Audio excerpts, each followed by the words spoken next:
Hey you, yeah, I'm talking to you. Are you new to Elden Ring, and all of your gameplay looks like this?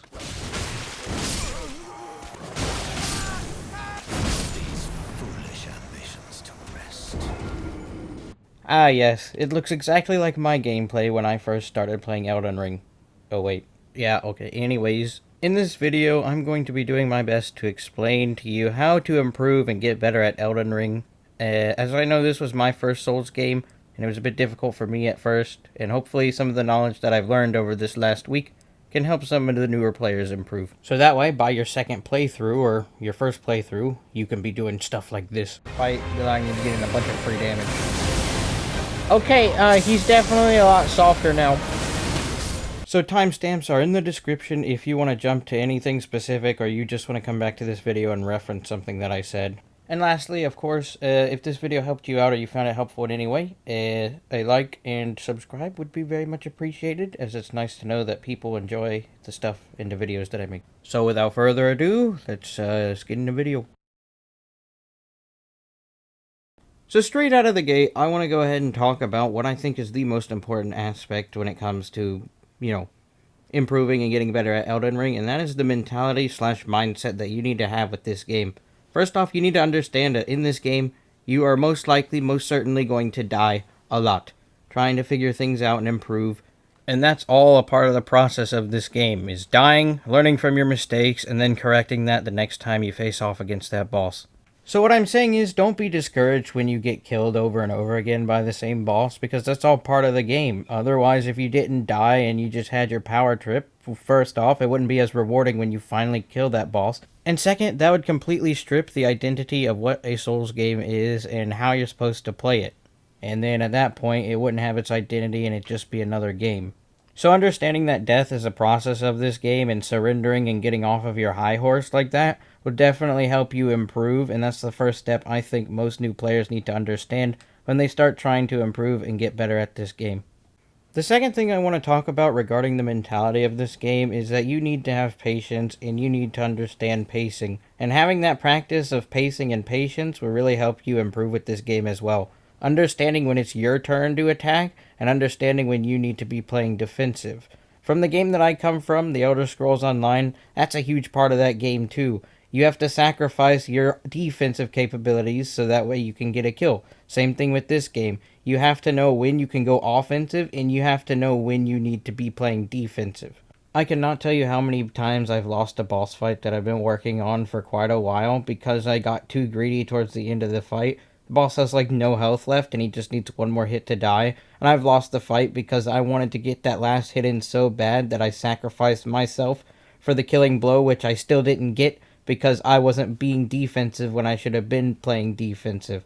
Instead, I was being greedy, and then I got punished for it because I died. The boss had like no health left, but he didn't die, and now I have to do the whole thing over again. It's the death that will punish you because you decided you didn't want to wait. You have to have pacing and patience with this game, understanding when it's your turn to attack and understanding when it's the boss's turn to attack. And I think this part, understanding that you need to slow down with this game, is the most difficult part of this game. At least it was for me, is learning that you can't go in and you can't have everything how you want it when you want it. As this is not a hack and slash game, you have to slow down, you have to wait for your opening, you have to be patient. And that is very difficult because a lot of the games that I play, I like to be fast paced, in the action, and up in the face, but I needed to slow down for this game, and once I finally understood that and then applied it, I started winning a lot more fights a lot sooner. And some other notes as they relate to the mentality with this game. Yet another thing I learned from ESO is that a win is a win and a loss is a loss. Doesn't matter really how cheesy it is. As long as your enemy is dead and you're alive, then your job is completed. Don't let others influence you and tell you what to use. As long as you find something that works for you, even if it is very powerful like a laser sword, a win is a win and a loss is a loss. Use all the tools that are available to you in this game, no matter what they are. I see a lot of people saying, oh, you should be honorable and you should try and play the game without using any of the cheesy stuff. But again, another lesson I learned from ESO is that people are always going to use what's the most powerful, so you might as well yourself. Don't handicap yourself if you don't have to. And the last thing I want to say is this game requires focus, which is very difficult for me, as I don't like to focus when I play my games. I like to turn my brain off and then just enjoy the experience. This game demands that you keep your brain turned on in order to observe and watch your opponent, so that way you don't get killed. So you need to be focused while playing this game. If you're not willing to adapt and change in order to overcome your environment, then this is definitely not going to be your type of game. So in summary, be very observant. Watch your opponent, wait for openings. Second, give yourself a bunch of time as well. Patience is key. And third, knowledge is power. The more you know about this game, the stronger you will be. Doesn't really matter about your build. If you know how to beat a boss, you don't really need armor or weapons. You can probably beat a boss with your fists, but it'd just take forever. So for this part of the video, I don't want to tell you how to play this game, but I do want to remind you of some things that a lot of people seem to forget when they are playing this game. So the first thing is, you don't have to rush the main story. You don't have to go and wait through all of the big main bosses. You can actually, there's a bunch of things on the side that you can do. After all, this is more of an RPG type of game, so you can go out, explore, and once you explore, you are rewarded for it by getting better weapons, maybe even better gear, learning some new spells, and all the while you're leveling your character. You don't have to force the main story if you don't want to. As a surprising amount of items and things that you can acquire in this game that are very powerful are not blocked or require you to beat bosses. Like, you can literally just walk over to the place, pick up the item, and be on your way. Which is great because it rewards exploration in this game. So you can go out of your way to just go and explore every little nook and cranny, and you never know, you may find something that will actually change the playthrough of your game. It's amazing. So instead of just trying to speedrun the game for your first playthrough, instead, don't focus on the main story, just go out and explore and enjoy the game. I mean, if you want to force the main story, I mean, go ahead, nothing's stopping you. Another thing I would like to suggest to new players is that you should be leveling up as often as you can because your runes do come and go. So, you could use those to buy newer equipment or better stuff, but most of the stuff that you find out in the world is a lot more powerful than the things that you can buy with your runes. So, I recommend as soon as you have enough runes to level up, that you go and level up, because it's very important to stay on top of your leveling in this game. So if you don't know what buildcraft is in video games like this, I'll just simply explain it as it's speccing your character to play a specific type. So if you wanted to use a bow primarily, then you'd build for a bow and arrow build like that. That's basically that. The game that I came from, The Elder Scrolls Online, basically had it so you had set pieces that you'd stack on top of each other plus the skills that you had on your bar, and basically try and find the best combination for all of them. This game is a lot different, so it took a while for me to figure out how to build, but basically, in summary, all I can say is you should build your character around using a specific weapon. So find yourself a really nice weapon that you enjoy using, and then build your character around that weapon. So for you new players out there, just understand that your weapon level, so when you upgrade it using smithing stones, will scale a lot higher than it would if you were to just dump all your points into the stat that the weapon scales the best with.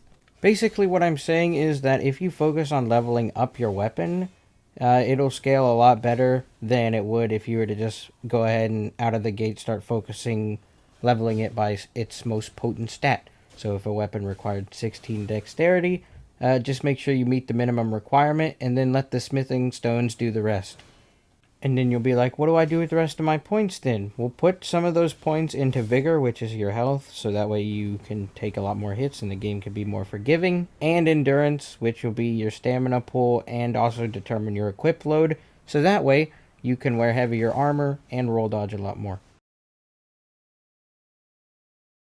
So for you beginners out there, some things that you should understand and just take note of, especially when it comes to your equipment, is first off, your equip load. Like I said earlier, you put points into endurance not only to get more stamina, but also that way your equip load is raised.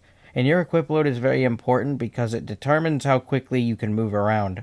So in short, basically what you want to understand is that having a medium equip load is the comfortable range, having a heavy equip load is the bad range. As you see, if you have a heavy equip load, you get a fat roll, as they call it, meaning you roll really slow, and you can understand why that's not very effective. So try and aim to keep your weight load within the medium range, managing your inventory and all that, so that way you can roll at a reasonable speed. When I say manage inventory, I mean what your character has equipped. A cool thing with this game is you can have like 1,000 swords in your inventory, but it only weighs the stuff that you have currently equipped. So as long as you're managing what equipment you can currently use, you shouldn't have an issue, so you can just be a hoarder and collect every item that you see. Another thing I think new players should know is that you can actually two-hand a weapon, so if you don't meet the strength requirement for a specific weapon, you can actually just two-hand the weapon. I know on PlayStation it's done by holding down triangle and then pressing either the R1 button or the L1 button, depending on which weapon that you want to use. And yet another thing that is related to just gameplay in general is this magical word called poise. It's fairly important, though I find that even with 100 poise, I still get staggered by every single attack. But what poise is supposed to do is it's supposed to reduce the amount of times that you get staggered from an attack. So stagger, I mean, when you get hit by an attack, your character kind of just stumbles backwards for a second and then can move again. Poise is supposed to reduce the frequency of that, but I don't know what's wrong with my character. And the last combat or slash gameplay tip I want to mention is that you should be using your Ash of War or your special ability that comes with your weapon a lot more often. At first, when I started playing this game, I was like hesitant to use it. Oh, it uses magic, and oh, but I don't want to use magic, and it doesn't matter. That's how you get the big damage numbers, and that's where a lot of the power that comes from your weapon ends up coming from anyways, is your Ash of War. So be using that as often as you can, or whenever you see an opening that you should be using that in. Because if you want to get them big fat damage numbers and you really want to hurt stuff, you should be using that Ash of War. Do note that certain weapons cannot have their Ash of War changed because their Ash of War is specific to their weapon, so you can't change it. And then other weapons, they can of course have whatever you want on there. And yeah. But do not underestimate and do not forget that your Ash of War gives you a bunch of power. So yeah, I do believe that'll about cover it for all the things that I think a new player should know when approaching this game, as these are things that I definitely would have liked to know when I first started out, but the fun part of these games sometimes is figuring out these things on your own, but hopefully I can shorten that process for you because I know a lot of people don't have the same kind of game time that I have.